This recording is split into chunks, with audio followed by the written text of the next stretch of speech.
Hello friends, അപ്പോൾ ഇന്ന് ഞാൻ വന്നിട്ടുള്ളത് ഒരു വാട്ട് ഈറ്റിൻ്റെ ഡേയും കൊണ്ടാണ്. അപ്പോൾ രാവിലെ തന്നെ 2 ഓട്ടടയും നല്ല ചൂട് ചായയൊക്കെ കുടിച്ചിട്ടുണ്ടായിരുന്നു. പിന്നെ അത് കഴിഞ്ഞ് കുറച്ച് നേരം കഴിഞ്ഞപ്പോൾ ഒരു കുറുക്കുറ എടുത്ത് കഴിച്ചു. പിന്നെ പുറത്ത് പോയപ്പോൾ 3 റംബൂട്ടാൻ മേടിച്ച് അത് കഴിച്ചു. പിന്നെ ഒരു കഫേയിലാണ് കയറിയിട്ടുണ്ടായിരുന്നത്. അവിടെ നിന്നൊരു ബർഗറും പിന്നെ ഒരു ബട്ടർ ബണ്ണും ആയിരുന്നു കഴിച്ചിട്ടുണ്ടായിരുന്നത്. ബർഗർ അടിപൊളിയായിരുന്നു, ബട്ടർ ബൺ ഓക്കെ ആയിരുന്നു, വലിയ ടേസ്റ്റൊന്നുമില്ല. പിന്നെ അവിടെ നിന്നൊരു ചായയും കൂടി കുടിച്ചിട്ടുണ്ടായിരുന്നു. ചായ അടിപൊളിയായിരുന്നു.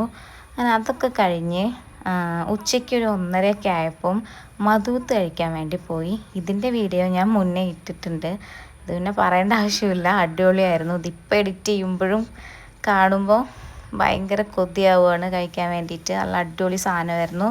അങ്ങനെ അതൊക്കെ കഴിച്ച് വീട്ടിലെത്തിയിട്ട് അച്ഛൻ പരിപ്പ് വട കൊണ്ടുവന്നിട്ടുണ്ടായിരുന്നു. അപ്പോൾ അതും കൂടി കഴിച്ചു. പിന്നെ വൈകുന്നേരം നൂഡിൽസ് ഉണ്ടാക്കി. ചായ ഉണ്ടായിരുന്നില്ല, നൂഡിൽസ് മാത്രം. അങ്ങനെ അതും കഴിച്ചു. പിന്നെ രാത്രി ഞാൻ തന്നെ ഉണ്ടാക്കി ബിരിയാണി ആയിരുന്നു. ബിരിയാണിയും ചമ്മന്തിയും പിന്നെ ഈ ഒരു ഉള്ളിയൊക്കെ കൂട്ടി കഴിച്ചു.